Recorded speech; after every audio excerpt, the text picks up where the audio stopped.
नमस्कार दोस्तों, पंकज पाठक English channel पर आपका हार्दिक स्वागत है। हम लोग मध्य प्रदेश सामान्य अध्ययन के अंतर्गत आधुनिक भारत जो मध्य प्रदेश से संबंधित है उसके ज़्यादा प्रश्न होने के कारण और थोड़ी विश्लेषण ज़्यादा करते हैं, इस कारण समय ज़्यादा हो जाता है, इसलिए हमने इसको दो पार्टों में बांट दिया था। आपको कल 20 प्रश्न सॉल्व करवाए, आज तकरीबन 12 से 13 प्रश्न जो होंगे वो हम आपको सॉल्व करवाएंगे। तो कोशिश ये कीजिएगा कि टॉपिक को पढ़ने के बाद चैनल को ज़्यादा से ज़्यादा शेयर करें, लाइक करें, कमेंट वगैरह भी करते रहें और आपको ये पता चलता रहे कि कंटेंट ठीक मिल रहा आपको कि नहीं, कि और देने का प्रयास करें, आपको ये बताना पड़ेगा। ठीक है, तो देखिएगा इस सेशन में आपका फिर से स्वागत है। इसे दो पार्टों में बांट दिया जाएगा, आधुनिक भारत मध्य प्रदेश का। देखें, प्रश्न आपके सामने है, देखिएगा प्रश्न का पढ़ना है आपको, देखना है और जवाब देना है। टुरिया जंगल सत्याग्रह का नेतृत्व किसने किया था? टुरिया जंगल सत्याग्रह का नेतृत्व किसने किया, इसका जवाब आपको देना है। टुरिया, बताएं आप। इसमें ऑप्शन लिखे हैं दुर्गा शंकर मेहता, गंजन सिंह कोरकू, भीमा नायक। पता है, इसका जवाब दें। देखें, भीमा नायक का संबंध 1857 की क्रांति से है, 1857 की क्रांति से है, क्रांति से है। किस क्षेत्र से है? निमाड़ क्षेत्र में, बुरहानपुर से, निमाड़ क्षेत्र से है। कहां से है? निमाड़ क्षेत्र से है। खरगोन में जन्मे थे, बुरहानपुर में इन्होंने सक्रिय भूमिका निभाई। निमाड़ क्षेत्र के अंतर्गत इस चीज को आपको याद रखना है। तो टुरिया जंगल सत्याग्रह तो 1930 में हुआ है, तो इस हिसाब से भीमा नायक का ऑप्शन काट सकते हैं आप, क्योंकि ये 1857 की क्रांति में इन्होंने सक्रिय भूमिका निभाई, जनजातियों के एक नेता के रूप में उभरे। और कहा भी जाता है कि इन्हें आदिवासियों, जैसे आदिवासियों का रॉबिन हुड, आपने टंटिया भील को पढ़ा, इन्हें निमाड़ का रॉबिन हुड कहते हैं। इस बात को याद रखना है। इन्हें इन्हें इन्हें निमाड़ का रॉबिन हुड, निमाड़ का रॉबिन हुड कहते हैं। किनको कहते हैं? भीमा नायक को। ठीक है, इस चीज को याद रखना है। तो ये ऑप्शन इसलिए काट दिया क्योंकि टुरिया जंगल सत्याग्रह 9 अक्टूबर 1930 को हुआ था टुरिया क्षेत्र में, इस बात को याद रखना है। सिवनी से संबंधित है। और घोड़ा डोंगरी जो होता है वो आपका कहां से होता है? ये भी जंगल सत्याग्रह था, घोड़ा डोंगरी वाला, जो आपका बैतूल के अंतर्गत हुआ था। तो गंजन सिंह कोरकू ने अगस्त 1930 को, अगस्त 1930 को घोड़ा डोंगरी से जुड़े हैं। ये घोड़ा डोंगरी जंगल सत्याग्रह से जुड़े हैं। किससे जुड़े हैं? घोड़ा डोंगरी जंगल, बैतूल से इनका संबंध है, लेकिन टुरिया का संबंध सिवनी जिले से, इस बात को याद रखना। तो ये ऑप्शन भी आप काट दोगे क्योंकि इसका संबंध कहां से है? इसका संबंध बैतूल से है। कहां से है? बैतूल से, इस बात को आपको याद रखना है। तो ऑप्शन क्या बचता है? दुर्गा शंकर मेहता ने 9 अक्टूबर, कब? 9 अक्टूबर 1930 को टुरिया जंगल सत्याग्रह किया था। इस चीज को आपको याद रखना है। तो टुरिया जंगल सत्याग्रह का नेतृत्व किसने किया? दुर्गा शंकर मेहता, जो सिवनी से संबंधित है। तो दोस्तों, आपको जवाब मिल गया होगा, अन्य कंसेप्ट भी मिले होंगे, चारों ऑप्शनों के जवाब मिले होंगे, किस प्रकार ऑप्शन को काटा गया। और ये तभी काट पाएंगे आप ऑप्शन को जब आपकी विषय पर पकड़ होगी, विषय पर आपकी समझ होगी। इसलिए इस चैनल के माध्यम से अभी आपको मध्य प्रदेश सामान्य अध्ययन विश्लेषण के स्तर पर मिलने वाला है, जिससे आपकी मध्य प्रदेश के प्रति समझ बढ़े। अभी केवल क्वेश्चन फॉर्म में पढ़ाने का प्रयास किया गया है। ठीक, तो इसका राइट आंसर क्या है? दुर्गा शंकर मेहता। ठीक, तो आपको इसका जवाब मिल गया होगा। इसकी पीपीटी आपको डिस्क्रिप्शन बॉक्स में जाने के बाद टेलीग्राम की लिंक को क्लिक करके आप चैनल पर जुड़ जाएंगे, और जैसे ही चैनल पर जुड़ेंगे तो आपको समस्त प्रकार की पीपीटी जो इस प्लेटफॉर्म पर अभी विषय चल रहे हैं, उनकी पीपीटी आपको प्राप्त हो जाएगी। ठीक है, चलें अगले प्रश्न की तरफ बढ़ते हैं। प्रश्न आपके सामने है, सॉल्व कीजिएगा। सन 1660 में उड़ान सिंह ने निम्न में से किस स्थान की स्थापना की थी? पता है, शायद अगर आप पिछले वीडियो देख रहे होंगे और क्वेश्चन के, तो इसका जवाब आपको पता होना चाहिए। उड़न सिंह या उदन सिंह, इनको ही कहते हैं, उड़ान सिंह। देखिए हम बता देते हैं आपको, ऑप्शन को भी सॉल्व करेंगे, लेकिन कोशिश करना है, क्योंकि डायरेक्ट फैक्ट है, इस राजा का संबंध किस क्षेत्र से रहा है, यह प्रश्न है आपका। तो देखिए, एक हमने आपको एकेडमी पढ़ाई थी पुलिस प्रशासन में, उस एकेडमी का नाम है जवाहरलाल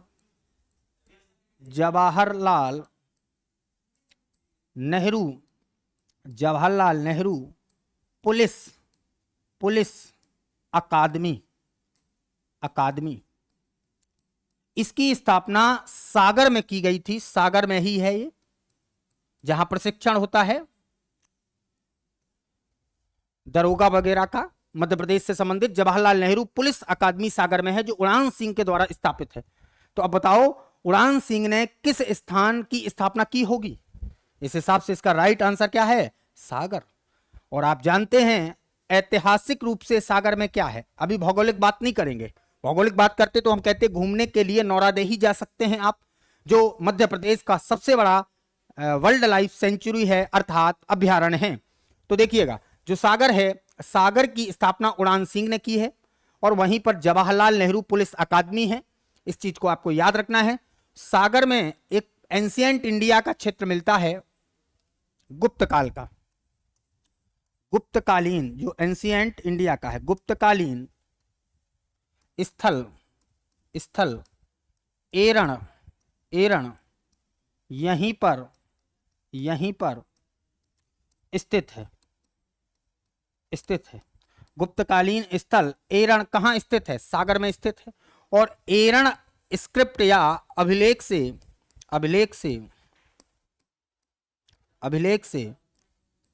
सती प्रथा का लिखित साक्ष्य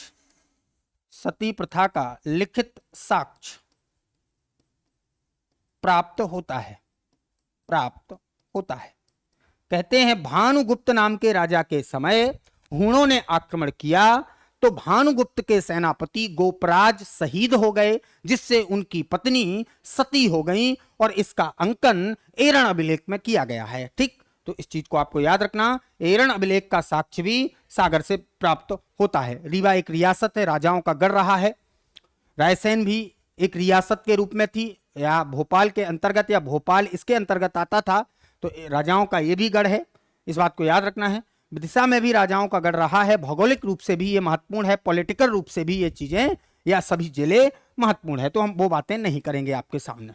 ठीक, तो आपने दोस्तों इसका जवाब दिया होगा। सन 1660 में उड़ान सिंह ने निम्न में से किस स्थान की स्थापना की थी? सागर। और सागर में ही जवाहरलाल नेहरू पुलिस अकादमी है, जो इन्हीं के द्वारा स्थापित थी। चले, मतलब जवाहरलाल के नाम पर नहीं थी, तब एक किले के रूप में थी अकादमी। चले, गोविंदास एवं द्वारिका प्रसाद मिश्र के नेतृत्व में नमक सत्याग्रह किस नगर से शुरू किया गया? इसका जवाब देना है आपको। गोविंदास एवं द्वारिका प्रसाद मिश्र के नेतृत्व में नमक सत्याग्रह किस नगर से शुरू किया गया? बताएं। गोविंदास सेठ हैं, ये गोविंदास सेठ द्वारिका प्रसाद मिश्र हैं, के नेतृत्व में नमक सत्याग्रह किस नगर से शुरू किया गया? इसका जवाब आपको देना है। गोविंदास का संबंध कहां से है ये आपको पता हो। पहले हम नमक सत्याग्रह की बात कर लेते हैं थोड़ी सी। नमक सत्याग्रह, इसी को गांधी का सविनय अवज्ञा आंदोलन कहते हैं। इसी को कहते हैं, इस बात को याद रखना है। जो आप सब जानते हैं 1930 में प्रारंभ हुआ था केंद्र के स्तर पर। प्रारंभ हुआ। साबरमती से गांधी ने यात्रा को शुरू किया था, ठीक है। और विभिन्न भारत के स्टेटों में भी इसको शुरू किया गया। मध्य प्रदेश में गोविंद दास और द्वारिका प्रसाद मिश्र ने 1930 में ही नमक सत्याग्रह जबलपुर से शुरू किया। इस चीज को आपको याद रखना। इसका राइट आंसर क्या है? जबलपुर, ठीक है। तो जबलपुर में क्या हुआ? नमक सत्याग्रह शुरू किया गया। और नमक सत्याग्रह मध्य प्रदेश का 1930 में किसके द्वारा शुरू किया गया? गोविंद दास और द्वारिका प्रसाद मिश्र, ठीक है। तो यहीं से नमक सत्याग्रह एमपी का प्रारंभ किया गया 1930 में। किसके नेतृत्व में? दुर्गा शंकर मेहता, गोविंद दास सेठ, गोविंद दास सेठ और द्वारिका प्रसाद मिश्र, इन दोनों ने इसको शुरू किया। तो गोविंदास एवं पंडित द्वारिका प्रसाद मिश्र के नेतृत्व में नमक सत्याग्रह किस नगर से शुरू हुआ? उसका राइट आंसर है जबलपुर। 1930 केंद्र में गांधी ने सविनय अवज्ञा आंदोलन में नमक कानून को तोड़ा था। देखिए, प्रश्न आपके सामने है, जवाब देना है। चंद्रशेखर आजाद का जन्म स्थल वर्तमान में आजादपुरा के नाम से प्रसिद्ध गांव को पहले किस नाम से जाना जाता था? चंद्रशेखर आजाद का जन्म स्थल वर्तमान में आजादपुरा के नाम से जाना जाता है या प्रसिद्ध है। इस गांव को पहले किस नाम से जाना जाता था, ये आपको बताना है। चलो पहले चंद्रशेखर के बारे में जान लेते हैं, फिर आप जवाब दे देंगे। देखें, चंद्रशेखर आजाद हिंदुस्तान रिपब्लिकन पार्टी के मेंबर। देखो आप इसके बारे में पढ़ो पहले। चंद्रशेखर आजाद जो हैं, इनका जन्म 1906 में, डेट चाहिए तो लिख देते हैं, 23 जुलाई 1906 में हुआ। ये जन्म है इनका। जन्म कहां हुआ?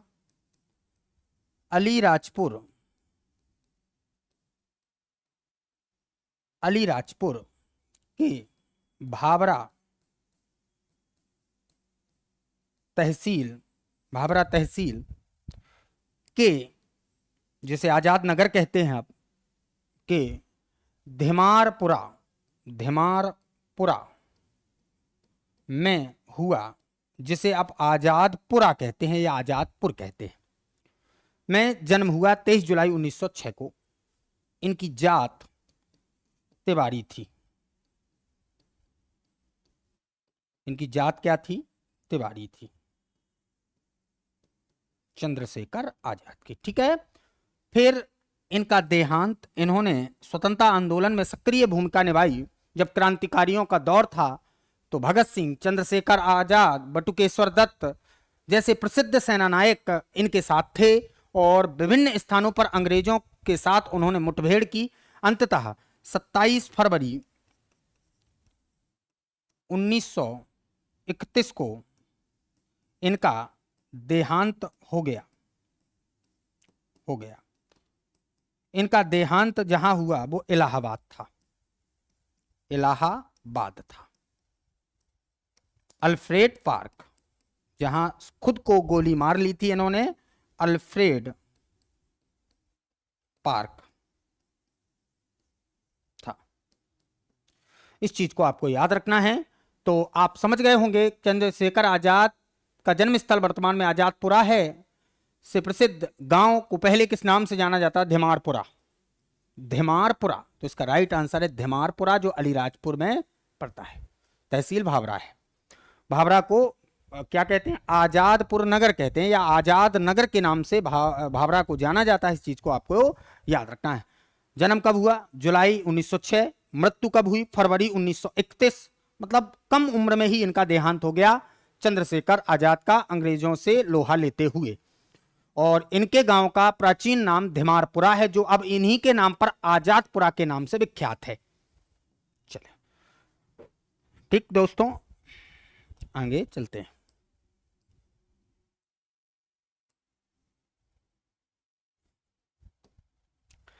रामगढ़ की किस रानी ने अंग्रेजों के विरुद्ध युद्ध किया? रामगढ़ की किस रानी ने अंग्रेजों के विरुद्ध युद्ध किया?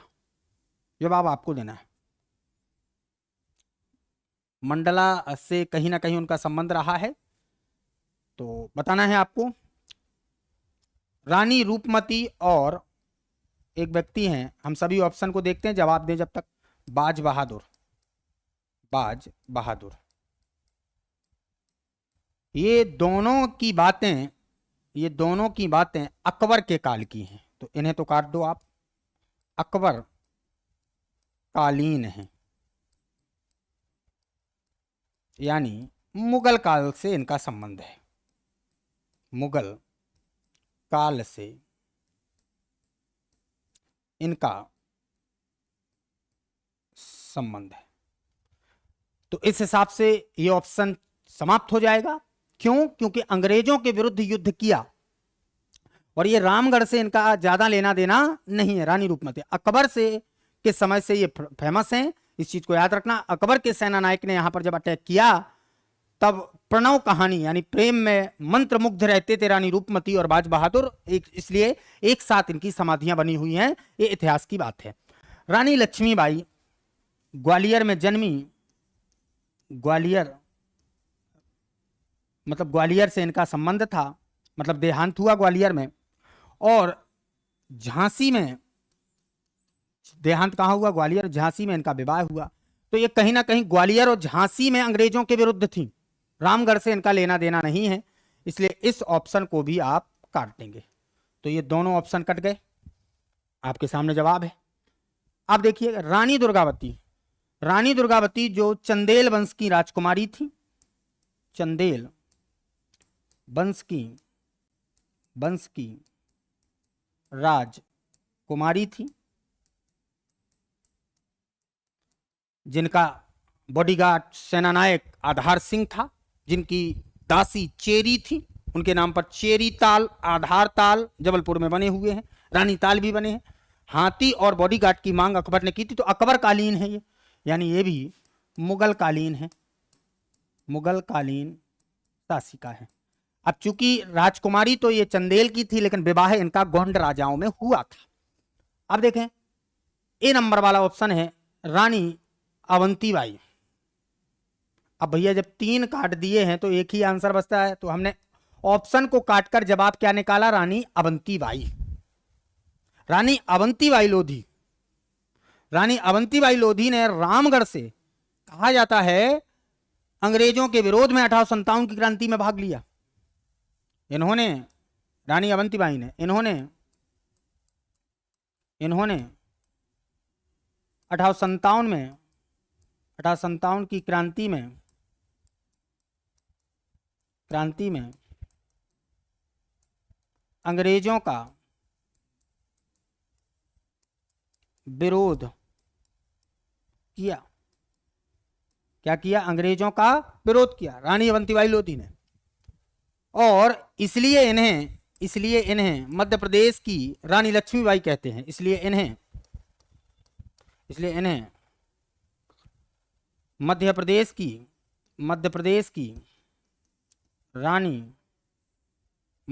की रानी लक्ष्मीबाई कहते हैं अवंतीबाई को। तो रानी अवंतीबाई को मध्य प्रदेश की क्या कहते हैं? रानी लक्ष्मीबाई कहा जाता है। अवंतीबाई ने अंग्रेजों के विरोध में लोहा लिया। कटनी में कहा जाता है इनकी समाधि है, कटनी में समाधि है, जिला कटनी में इनकी समाधि है। ठीक है, किनकी? रानी अवंतीबाई लोधी की। रामगढ़ से अंग्रेजों का इन्होंने विरोध किया। रानी दुर्गावती ने मुगल अकबर के साथ मुठभेड़ किया। रानी रूपमती और बाज बहादुर का संबंध भी मुगल कालीन है। रानी लक्ष्मीबाई ने ग्वालियर और झांसी से अंग्रेजों के विरोध में नेतृत्व संभाला 1857 की क्रांति में, और रानी अवंतीबाई ने 1857 की क्रांति में मध्य प्रदेश के रामगढ़ से नेतृत्व संभाला अंग्रेजों के विरोध में, इसलिए इन्हें मध्य प्रदेश की रानी लक्ष्मीबाई कहते हैं। ठीक है, आपको ये सभी पीपीटी के फॉर्म में प्राप्त हो जाएंगे। चलें अगला प्रश्न सॉल्व कीजिए। वीर उदन चंद्र का संबंध मध्य प्रदेश के किस जिले से? वीर उदन चंद्र, उड़न सिंह नहीं है, उदन चंद है। वीर उदन चंद्र का संबंध मध्य प्रदेश के किस जिले से है? वीर उदन या उदय चंद्र जैन थे, इस बात को याद रखना, ये जैनी थे। इनका डिटेल निकालते हैं, डायरेक्ट आपको जवाब देना है। ये वीर उदय चंद्र जैन थे। ये क्या थे? वीर उदय चंद्र जैन थे, जैन धर्म से संबंध। और आप सब जानते हैं जैन धर्म की स्थापना हिंदू धर्म के विरोध में 6वीं सदी ईसा पूर्व में महावीर स्वामी ने जैन धर्म को स्थापित किया था। ठीक है, अहिंसात्मक सिद्धांत पर चलने वाला धर्म है। अत्यधिक अहिंसात्मक धर्म का नाम जैन धर्म है। बहुत अहिंसात्मक है, हिंसा नहीं करता है, खेती तक को वर्जित करवाता है। तो जैनी थे ये, और इन्होंने 1857 की क्रांति में देश प्रेम से ओतप्रोत होकर अंग्रेजों के विरोध में लोहा लिया, और बहुत कम उम्र में मध्य प्रदेश से अंग्रेजों के विरोध में एक मिसाल कायम की इन्होंने। कहा जाता है मंडला डिस्ट्रिक्ट से। कहां से? मंडला। मंडला डिस्ट्रिक्ट को आप जानते हैं मध्य प्रदेश का प्रायद्वीपीय जिला कहते हैं। क्या कहते हैं? मध्य प्रदेश का प्रायद्वीपीय जिला कहा जाता है मंडला को। इस चीज को याद रखना है। प्रायद्वीपीय का मतलब 3 तरफ से नर्मदा नदी इसको पानी से घेरती है, कुंडली आकार में घेरती है, इसलिए मंडला को प्रायद्वीपीय डिस्ट्रिक्ट बोलते हैं मध्य प्रदेश का।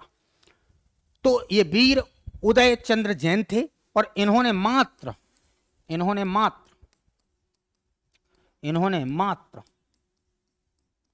14 वर्ष की उम्र में 14 वर्ष की उम्र में भारत छोड़ो आंदोलन में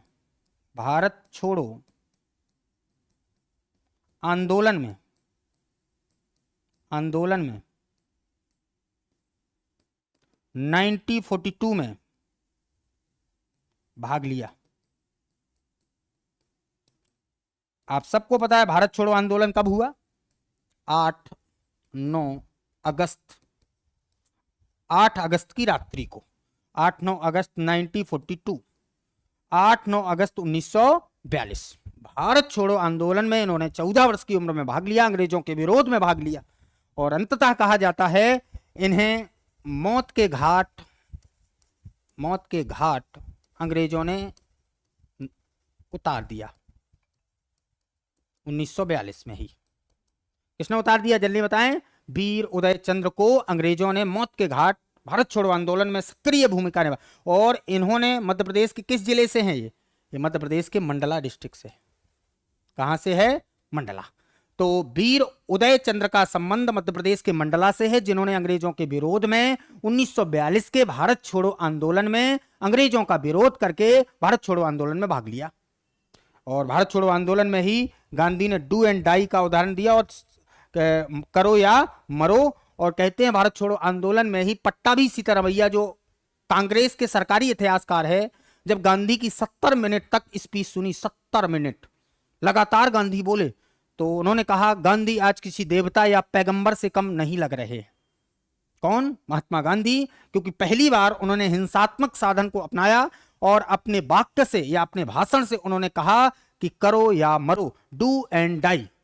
यह हिंसा को ही प्रदर्शित करता है। तो पहली बार गांधी हिंसात्मक हुए थे भारत छोड़ो आंदोलन में। और मध्य प्रदेश के एक 14 वर्षीय नव युवक ने 1942 के भारत छोड़ो आंदोलन में मंडला से भाग लिया, यानी मंडला से थे वो। उनका नाम था वीर उदय चंद्र। ठीक, जो जैनी थे। इस चीज को आपको याद रखना है। अगला देखें।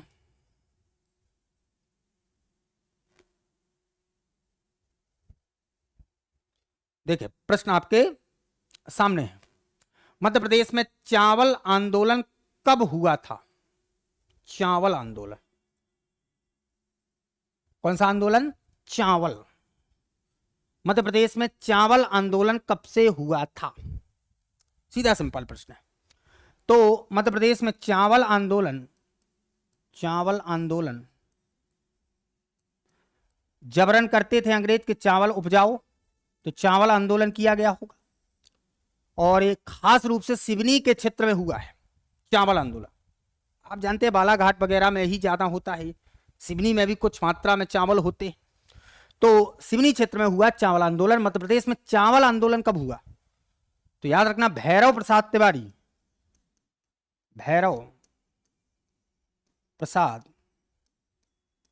तिवारी यानी तिवारी बंधु ही थे इसमें। भैरव प्रसाद तिवारी, सुंदर तिवारी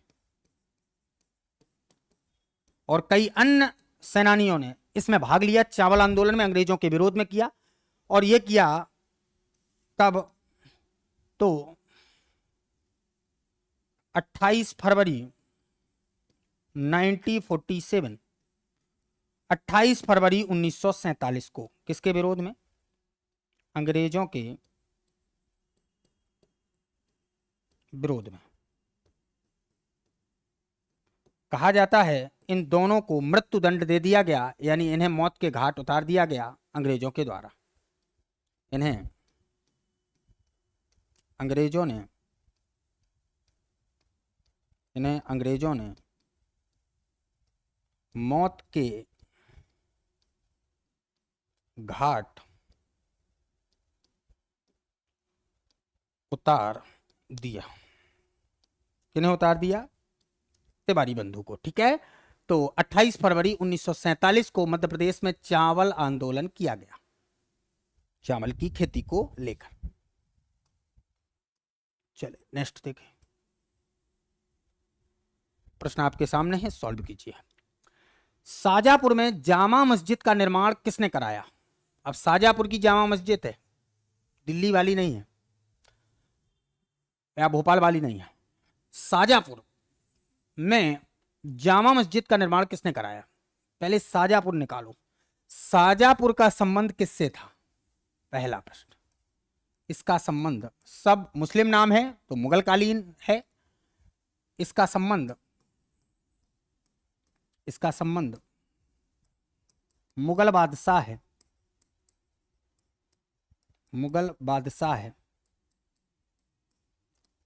शाह है जहां से है। किससे है? शाहजहां से है। मुगल बादशाह है, शाहजहां से शाजापुर का संबंध है। उन्हीं के नाम पर इसका नाम शाजापुर है, बाकी इसका पुराना नाम अलग है। शाजापुर में जामा मस्जिद का निर्माण किसने करवाया? तो शाहजहां का एक सेना नायक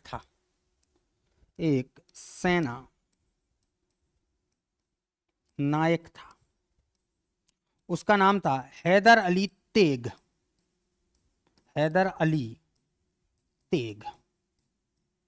अच्छा, एक हैदर अली जो हैं वो मैसूर के संस्थापक रहे हैं, उन्हें हैदर अली बोलते हैं। और हैदर अली के बाद टीपू सुल्तान रहे हैं।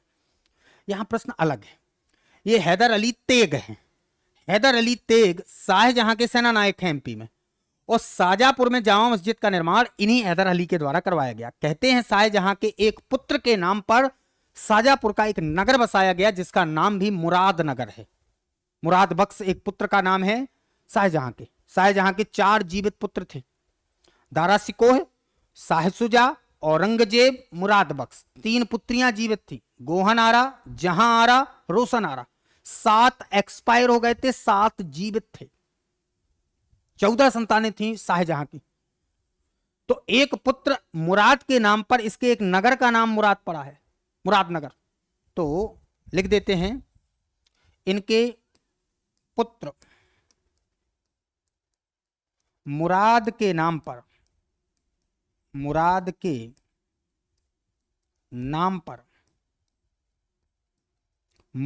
नगर स्थापित हुआ। क्या स्थापित हुआ? मुराद नगर स्थापित हुआ। समझ गए चीज को आप? तो शाजापुर में जामा मस्जिद का निर्माण किसने किया? शाहजहां के सेना के रूप में स्थापित थे, सेना नायक के रूप में हैदर अली तेग।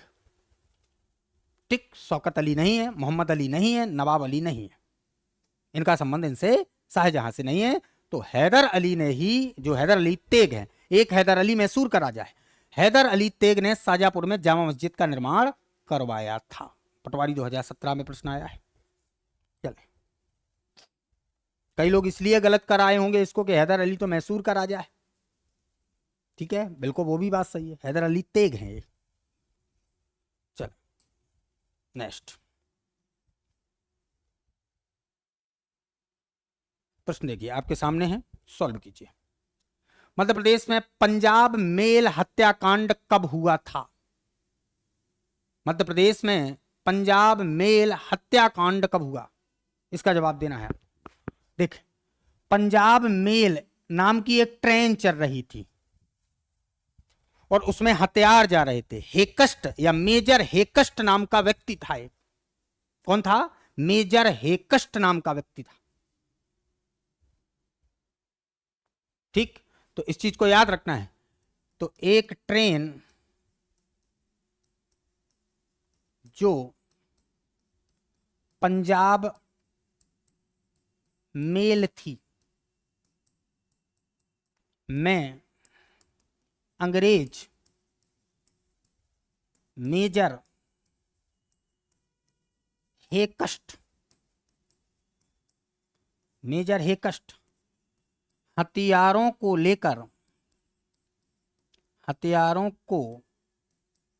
लेकर जा रहा था, जिसे मध्य प्रदेश के सेना नायकों ने, मध्य प्रदेश के स्वतंत्रता सेनानी ने लूट लिया।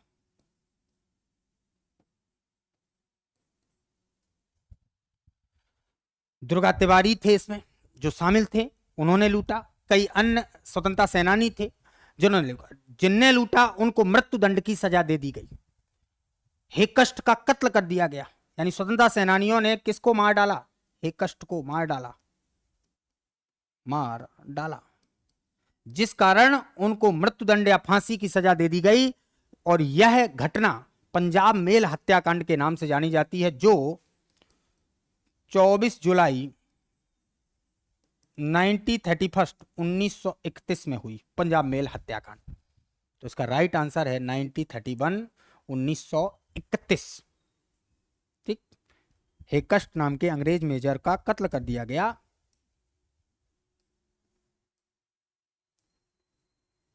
इसे सॉल्व कीजिए, प्रश्न आपके सामने है। मध्य प्रदेश में जंतर मंतर स्थित है, जवाब दे। सिवनी, सांची, विदिशा, उज्जैन। चलो पहले जंतर मंतर निकालो, क्या है। सन 1719 में, कब? 1719 में राजा सवाई जयसिंह ने जंतर मंतर, विभिन्न वेधशालाएं थी, विभिन्न स्थलों पर स्थापित की। कहां कहां स्थापित की? मथुरा में है,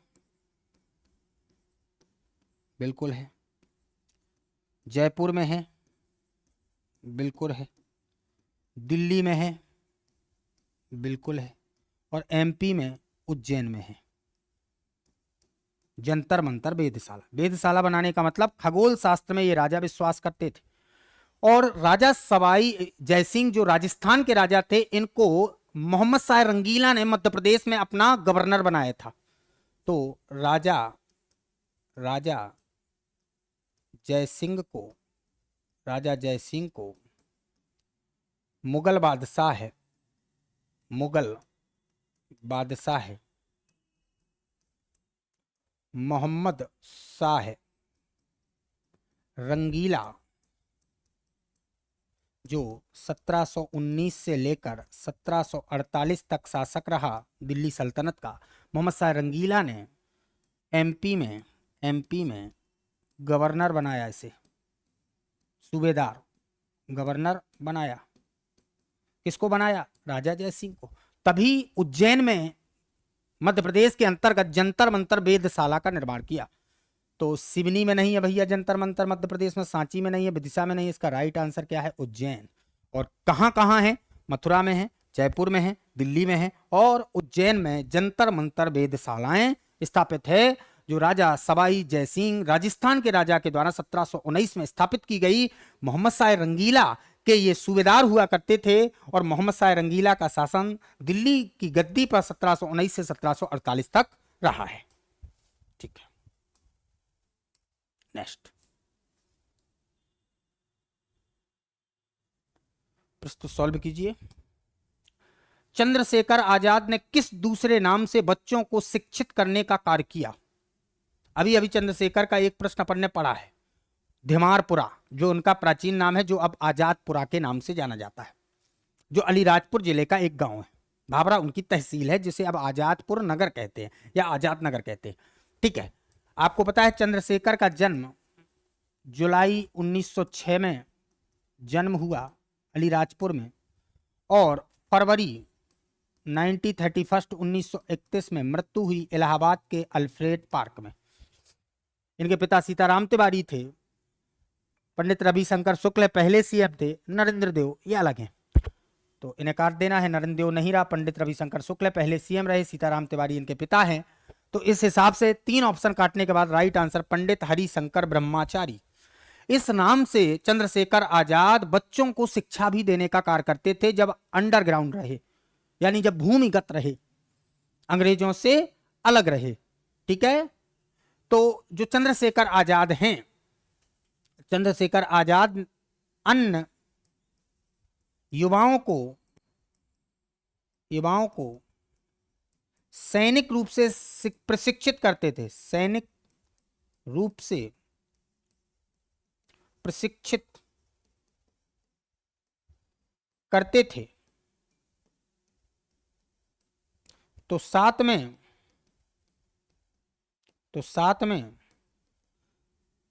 प्रशिक्षित करते थे युवाओं को सैनिक के रूप में। तो साथ में हरिशंकर ब्रह्मचारी के नाम पर, हरिशंकर ब्रह्मचारी के नाम पर बच्चों को शिक्षित करने का कार्य करते थे, बच्चों को शिक्षित करने का कार्य करते थे। हिंदुस्तान सोशलिस्ट रिपब्लिकन, ठीक है, एचआरएससी के मेंबर थे, एचआरसी। तो चंद्रशेखर आजाद ने किस दूसरे नाम से बच्चों को शिक्षित किया? पंडित हरिशंकर ब्रह्मचारी, ये थे आजाद चंद्रशेखर। चले अंतिम प्रश्न, और आधुनिक भारत मध्य प्रदेश का समाप्त है। यानी हमने मध्य प्रदेश के कितने आपको टॉपिक पढ़ा दिए, इसकी जानकारी भी हम देंगे आपको। बुंदेला विद्रोह और कितने बच्चे हैं ये भी बताएंगे। बुंदेला विद्रोह के दौरान किस क्रांतिकारी को ब्रिटिश सरकार द्वारा फांसी दे दी गई? बताएं। नरहुत के मधुकर शाह, भानपुर के बंदे शाह, हीरापुर के जुझार सिंह, इनमें से कोई नहीं। बताएं। देखो, बुंदेला विद्रोह कब हुआ पहले तो ये पता होगा आपको। बुंदेला विद्रोह कब हुआ? 1842 में, 1842 में बुंदेला विद्रोह हुआ है। बुंदेला विद्रोह कब हुआ? 1842 में। और हृदय शाह नाम के एक राजा ने सभी लोगों को एकत्रित किया था। हृदय शाह ने, वो नेता थे बुंदेला विद्रोह के, लेकिन हृदय शाह इसमें ऑप्शन में नहीं है। तो बुंदेला विद्रोह के दौरान किस क्रांतिकारी को ब्रिटिश सरकार ने फांसी दे दी? 1842 में बुंदेला विद्रोह हुआ। तो नरहुत के मधुकर शाह को मृत्युदंड अर्थात फांसी 1842 में फांसी दे दी गई। कब फांसी दे दी गई? 1842 को। और कहां पर फांसी दी गई? तो इस बात को याद रखना, सागर में। कहां पर? सागर में फांसी दे दी गई। तो बुंदेला विद्रोह के दौरान किस क्रांतिकारी को ब्रिटिश सरकार के द्वारा फांसी दे दी गई? उनका नाम नरहुत के मधुकर शाह हैं। तो दोस्तों ये था आपका आधुनिक भारत के जो बचे हुए प्रश्न थे, जो कल बच गए थे, उनके ऊपर हमने चर्चा कर ली है। आपको समस्त पीपीटी चैनल पर मिल जाएगी। अब हम आपको बताना क्या चाहते हैं, देखिएगा हमने क्या क्या आपको पढ़ा दिया है। हमने आपको मध्य प्रदेश का भूगोल इस चैनल के माध्यम से पढ़ा दिया है। हमने आपको मध्य प्रदेश का कल्चर इस चैनल के माध्यम से पढ़ा दिया है। हमने आपको मध्य प्रदेश की विविध इस चैनल के माध्यम से पढ़ा दिया। अब इनमें कई टॉपिक होते हैं, आप समझ, सब टॉपिक होते हैं। अभी तो हम केवल बड़े बड़े टॉपिक लिख रहे हैं, उनके कई वीडियो बने हैं और ये लगभग 31वां वीडियो है, तो आप समझ सकते हैं। और प्रश्नों के माध्यम से पूरा विश्लेषण करने का प्रयास किया है। और फिर हमने मध्य प्रदेश की राज व्यवस्था और प्रशासन जो एमपी का था, एडमिनिस्ट्रेशन, प्रशासन, इनको भी आपको पढ़ा दिया है। और अब हमने मध्य प्रदेश का इतिहास भी आपको प्रश्नों के माध्यम से पूरा पढ़ा दिया है। अब केवल एक पार्ट बचा है एमपी का, उसे कहते हैं मध्य प्रदेश की अर्थ व्यवस्था, जिसके 3 से 4 वीडियो या 4 से 5 वीडियो बनेंगे। और अंत में अभी आपको एग्जाम्स देने जाना है, इसलिए मध्य प्रदेश की करेंट को हम पढ़ाएंगे, यानी समसामयिक को पढ़ाएंगे। यानी 7 से 8 या 10 लगभग वीडियो में आपका मध्य प्रदेश प्रश्नों के माध्यम से पूरा कवर हो जाएगा। तो दोस्तों आपको वीडियो कैसा लगा कमेंट बॉक्स में आकर जरूर बताना है। आज के लिए इतना ही, बहुत बहुत धन्यवाद।